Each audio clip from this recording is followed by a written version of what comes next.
Hi, welcome to the Leo uh, sign. My name is Jill. I am privileged enough to be involved with the Northern Colorado Yoga School and privileged to be here as a part of this process. So I don't want to go into a great deal. I am going to lead us through a very brief yin practice. But here's the thing. I am a Leo, so I'm pretty familiar with the sign. And the cool thing about all these signs is that we can really take a look at our personality and tap into like what feeds our soul. And so my practice today is going to be all about heart opening. And Leo is a fire sign. Leo's ruler is the sun. And some of our best qualities, I'm like hoping that's part of my best qualities, are being generous, kind, loving, warm, and loyal human beings. Like fun and adventure, can be a tad bit, oh, I don't know, on the stubborn side. So, but here's the thing, we're talking about heart opening, and I can go into a great deal of anatomical reasons why we should really be expanding our heart. The heart chakra is, in between the lower chakras and our higher chakras. It's sort of that I don't want to say crossover point, but that middle point, right? Our heart chakra is all about love, but it goes deeper. It goes into how we express love and also how we receive love. And that includes loving ourselves as well as loving others. And as the saying goes, I do believe wholeheartedly, this is the truth, that in order to truly love others, we must love ourselves. And so the practice today won't just be about opening up like chest area and whatnot to open up this heart space, but it will also be opening up through the sides of our rib cage and even coming into more relaxed forward folds.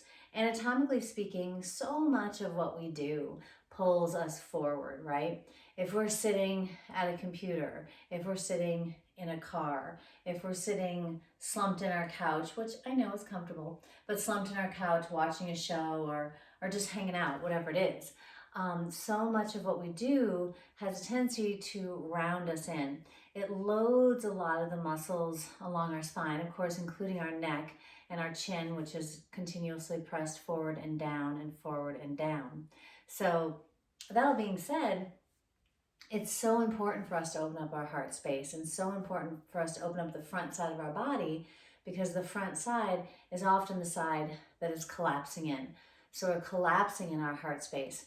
Not to mention also that we are collapsing into the front side of our spine, our internal organs. Everything is just kind of like, a lot during our day. So we are going to start though, kind of following the trend of what you have already been listening to.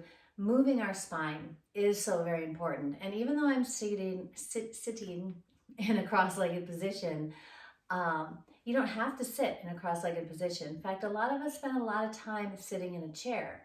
So throughout your day, you might take the time to back bend and feel that on an inhale, and forward fold and round in on an exhale.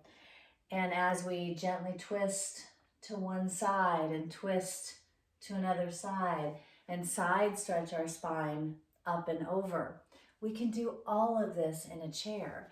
And I encourage all of us to do that on a regular basis throughout our day.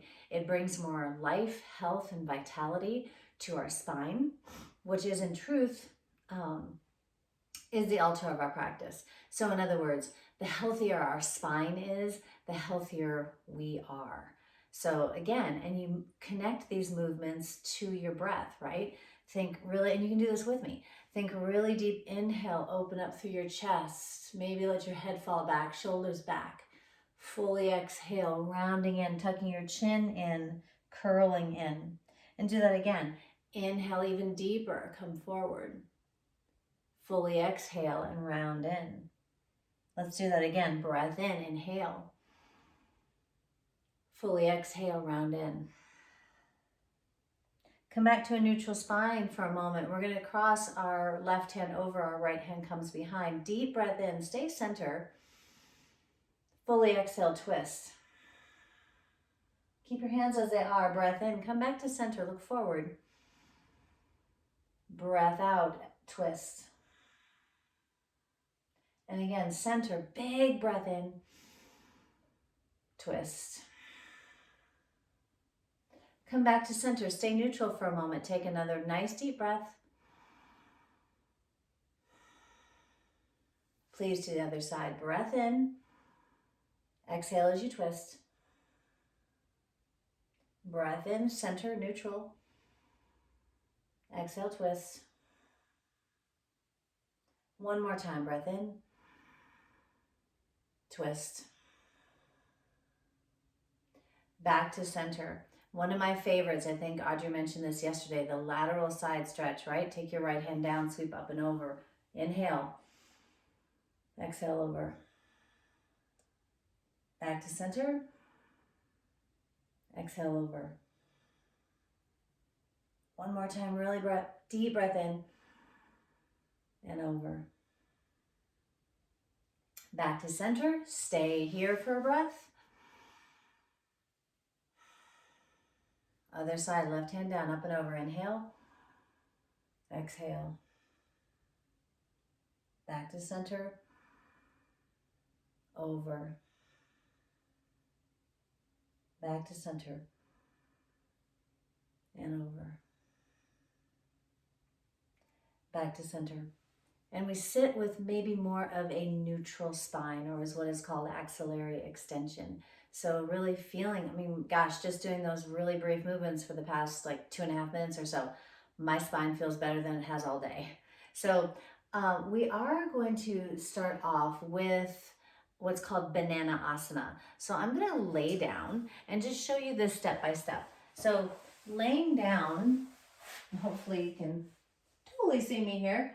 I'm going to sweep my legs over to the right. Already feeling that nice side stretch, perhaps cross my left ankle over. And then I'm going to reach up and over. Think making like a banana shape with your body or half moon shape. Arms up and over, shoulders relax down. You can bring your right arm down to your side if that feels better.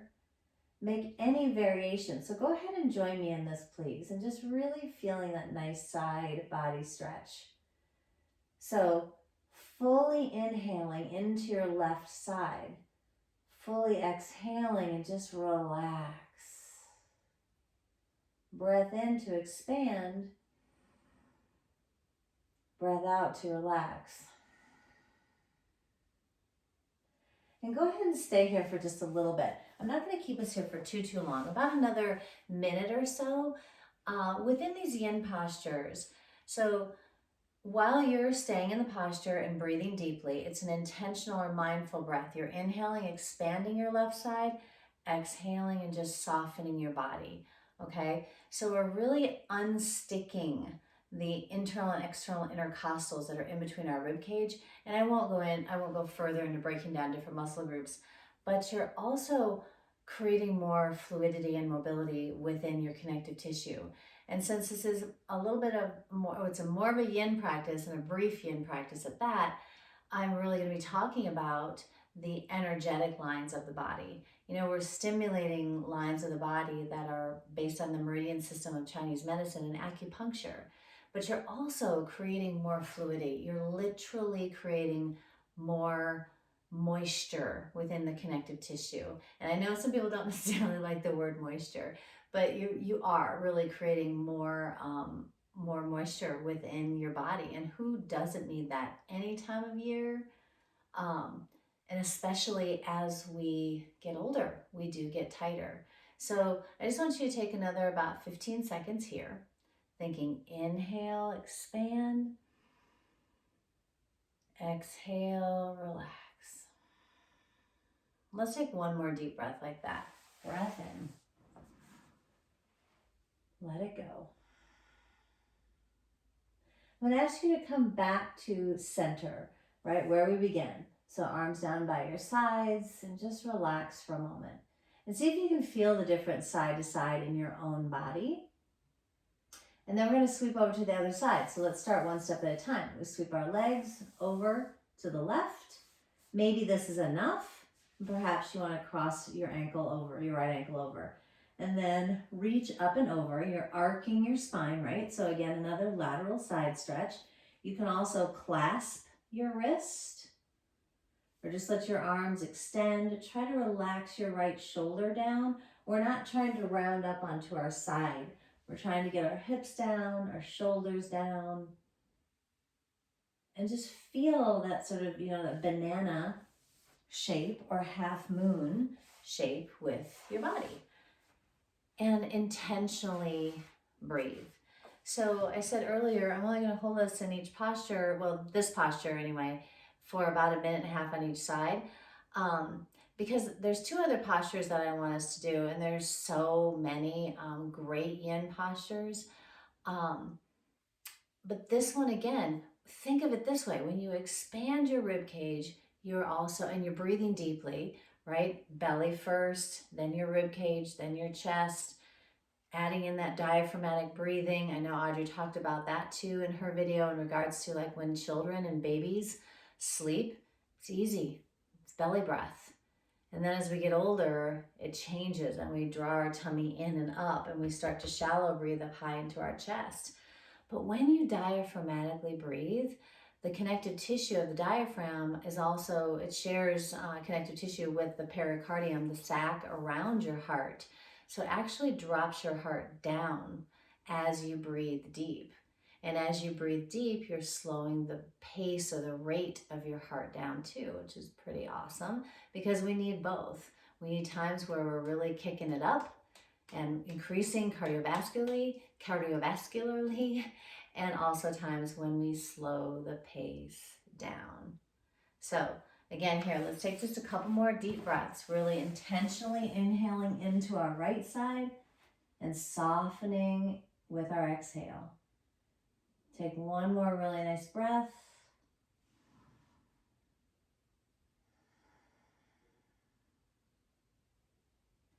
Slowly come back to your center. Let your arms rest. You might even feel a little bit taller here.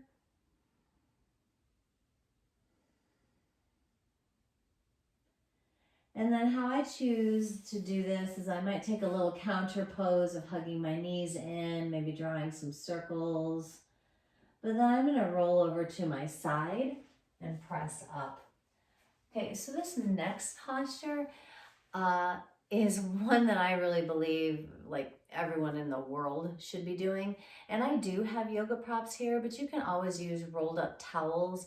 I really do find a yoga block is very beneficial because you can use it in so many different ways, right? So for time's sake, I'm going to do this rather quickly.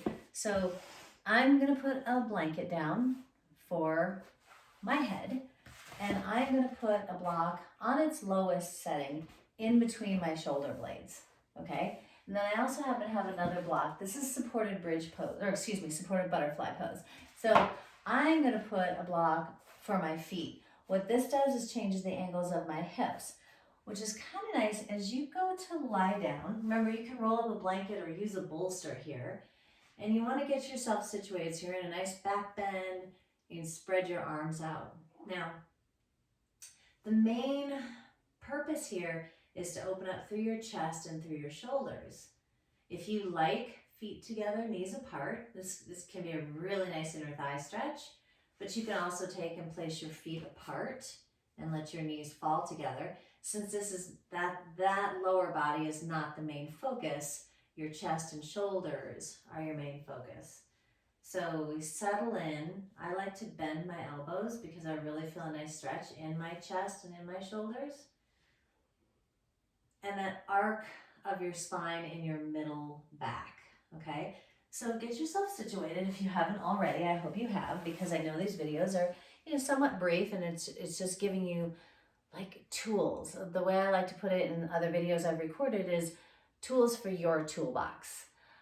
We need them all the time.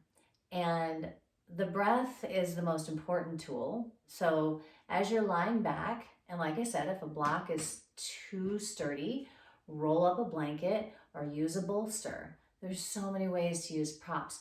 But as you spread out, chest area into the shoulders, arms can be however you would like as you are just opening up and you're creating that back bend. So even bring some of your awareness to the space behind your heart. Because again, we spend so much of our time kind of collapsing in and rounding in. Sometimes even as, as early as, when we're young kids and teenage years, we might even be kind of subconsciously curling in to protect our heart space. Maybe we had a growth spurt, or so many things can happen right at that point in time in our lives, that we can almost round in as sort of like a protective measure, right? Being curled in feels a little bit more safe and secure as opposed to like standing tall and walking forward. It's a different attitude. So hopefully you're in this posture and you might really be feeling that opening on the front side of your body. Again, the front side of our spine is often in a state of compression, rounding, right? Now you're in the exact opposite position and really expanding the front side of your spine. The toughest ligament, the strongest ligament in your body is on the front side of your spine. So back bending, we need more of, not just for physical reasons, but for emotional health and well-being as well. So just a few more deep breaths here. My suggestion is going to be hold these postures for longer. Hold them for 3 to 5 minutes. Never ever moving towards a place of pain or where you're like, woo, this is becoming too much. But all of these postures have physical benefits, but mental and emotional benefits. As you're lying here, my hope is your eyes are closed. You've got about, let's go with another 20 seconds. You're opening yourself up in more ways than just, oh, I'm stretching through my pectoralis muscles. Cool, great. I'm relaxing. I'm opening up my shoulders, feeling a nice stretch. Fantastic. It's vulnerable to be in this position. And so maybe things for you come up that you can really sit with for a little bit and then release them. Please take one more deep breath. In coming up from this posture, my suggestion is to always take it nice and slow, right? You might spread your fingers out, curl them in, roll out your wrists, bring your legs together. You can stretch your legs out here for a moment. There's no rush. In our head, we want to slow down the rush that's in our head, right? So roll gently onto your side and press up. We're going to do one more. And then again, for time's sake, I'm going to say at the end of this experience, lay down and give yourself a little bit of time. But just for about a minute and a half or so, we're going to come into Sphinx Pose. And so the nice thing about this posture is, again, it's a gentle back bend, right? You're on your elbows, okay? And you might also grab that super awesome yoga block. So you can be on your elbows, but then relax your spine, and that includes your head. If elbows underneath shoulders is too much, your back is like, woo, maybe not today, then bring your elbows out a little bit further. That lets your rib cage support your spine. But the nice thing about the block is you can put your head on this block and just slowly roll your brow line back and forth, releasing tension from the brow line, releasing tension from the facial muscles. So hopefully you're in this posture. The other thing you can do to potentially, if you're like, I don't really feel anything in my low back, you can take your legs a little wider, bend your knees, and let your feet rest in towards one another. If you're still not feeling so much, you can come up into what's called seal pose and be here. But again, if you come up, relax your spine. Your head can hang out in your upper trapezius muscles or relax down. Now, this is a pretty decent compression on my back without being pinchy. So we don't need pinching, like to that place where you're like, that feels pinching, it doesn't feel good. Then, come out of it a little bit or come back into that Sphinx pose or lay down and rest. So just a little bit longer in this posture.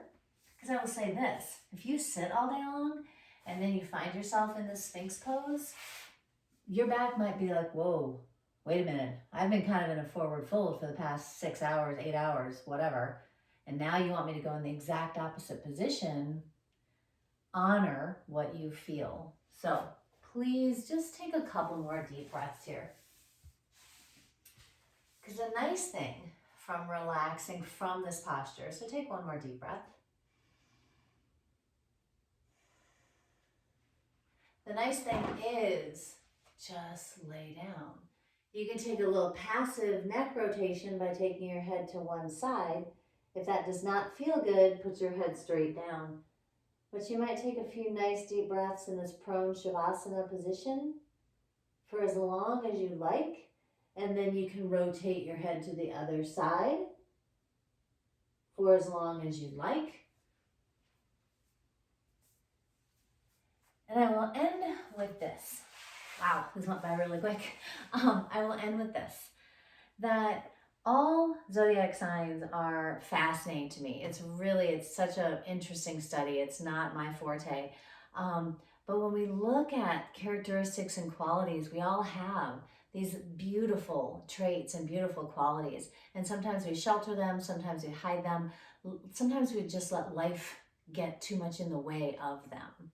So by following this beautiful path of practices, you might end up learning a little bit more about yourself. I know I do pretty much every day. This is why I love the phrase, it's a yoga practice, not a yoga perfect. It's a meditation practice, not a meditation perfect. So we can take the time to stop, to pause, to take care of ourselves, to take deep breaths, so that when we step out and we connect with others, it's so much better because it's such a gift. Our breath is a gift, how we treat ourselves and how we share ourselves with others. Such a gift. So thank you. Thank you for your time, and namaste.